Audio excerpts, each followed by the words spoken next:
You are 27 years old, and you just made more money this year than your father ever did in his best year.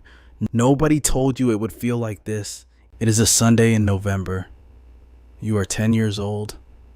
The kitchen smells like burnt coffee and something your mother is pretending is dinner.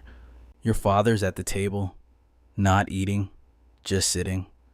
There is a stack of envelopes in front of him, white envelopes, the kind that don't mean good news. He doesn't open them right away. He just looks at them, like if he stares long enough, the numbers inside might change. You don't fully understand what you're watching, but you feel it, the weight of it, the specific silence of a man doing math in his head and not liking the answer. You go back to your room. You don't know yet that you've just recorded something, that your brain has filed it away, that you will carry that kitchen table with you for the rest of your life. You are older now, old enough to find the tax returns, not snooping, just helping him look for something once. And there it was, a number, $41,000. That was his best year. You were 12 that year. He seemed fine. He seemed like a dad. He seemed like a man who had it handled. $41,000. You didn't know what it meant then, but you remember the number. The way you remember a scar, not because it hurt you, because it explained something. The secondhand shoes, the vacation you never took, the way he'd go quiet at restaurants when the bill came, the way he'd say, "We'll see when you ask for things." $41,000. A whole life, a whole man, a whole family held together by a number that many people your age now spend on a car without thinking. You are 23. It is March. Your direct deposit hits at 12:01 a.m. and you are awake for it. Not because you planned to be, because you couldn't sleep. The number is not impressive by most standards. Around 53,000, annual salary, entry level, nothing special, but you stare at it for a long time because 53,000 is more than 41,000 and you are 23 and he was 38 when he earned that. You don't celebrate. You don't call anyone. You lie in your apartment that smells like new carpet and someone else is cooking from down the hall. And you feel something you don't have a name for yet. It is not pride. It is not guilt. It is something in between. Something warm and uncomfortable at the same time, like standing too close to a fire. You are 25. You change jobs. Or you go out on your own. Or something clicks that you spent 2 years trying to make click. And the number moves. 70,000, then 85. Then one day, a Friday afternoon in July, you look at your year-to-date earnings and you see a number you didn't expect to see yet. 6 figures.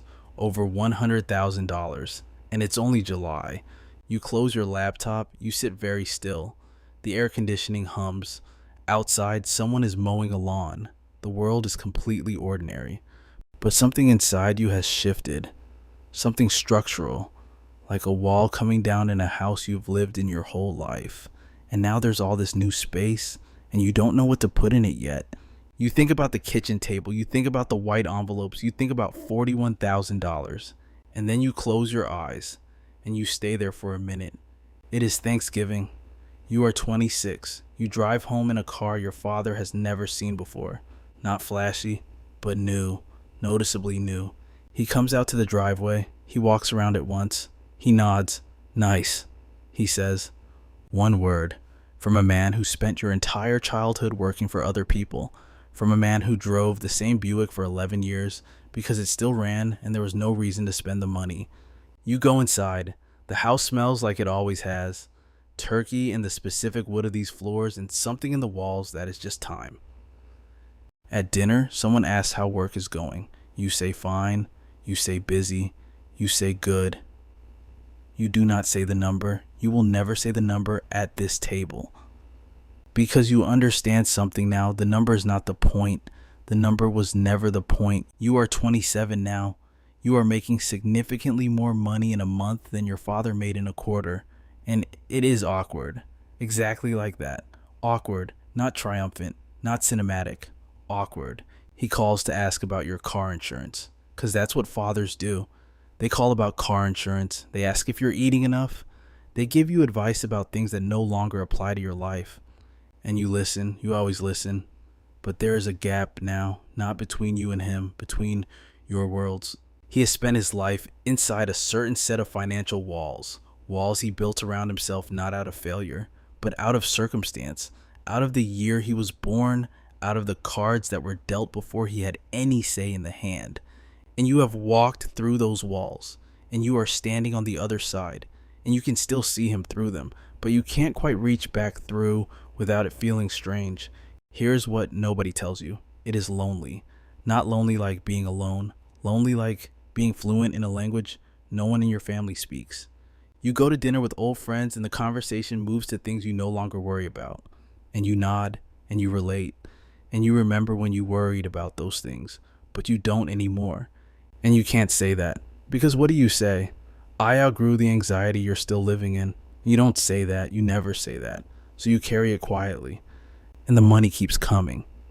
And the accounts keep growing. And the number that your father stared at on a tax return, the number that felt like a ceiling to him, that number is now something you can earn in a season. And you feel grateful. You feel genuinely deeply grateful. But underneath the gratitude, there is something else. A specific kind of grief for the version of him that never got to stand where you're standing. For everything he gave you that made this possible. For the white envelopes, for the burnt coffee, for the secondhand shoes that you never once complained about. It is a Tuesday, February, cold enough to see your breath. You are on a call. A wire transfer clears while you're talking. The number in your account crosses a threshold you once wrote on a piece of paper and taped to your wall at 23. The call ends. You sit in the silence of your apartment, which is nicer now, which has better light, which you chose because you could, and you think about him, not with sadness, not with guilt, with something softer than both of those. You think about a man who worked every single day, who never complained in front of you, who showed you what it looked like to carry weight without putting it down, who didn't have the internet or the opportunities or the exact moment in history that you were lucky enough to be born into. And you understand something now that you couldn't have understood at 10. He wasn't losing at the kitchen table. He was holding it together. You are 27. You have outearned your father, and it has cost you something. Not money, something harder to measure. It has cost you the comfort of following, the relief of having someone ahead of you who has already figured it out, because you are the first one here in your family at this altitude. And the air is different up here, thinner, quieter. You are building something without a blueprint, making decisions without a map, becoming a version of yourself that your father never got to be. Not because you are better than him, because you are built from him.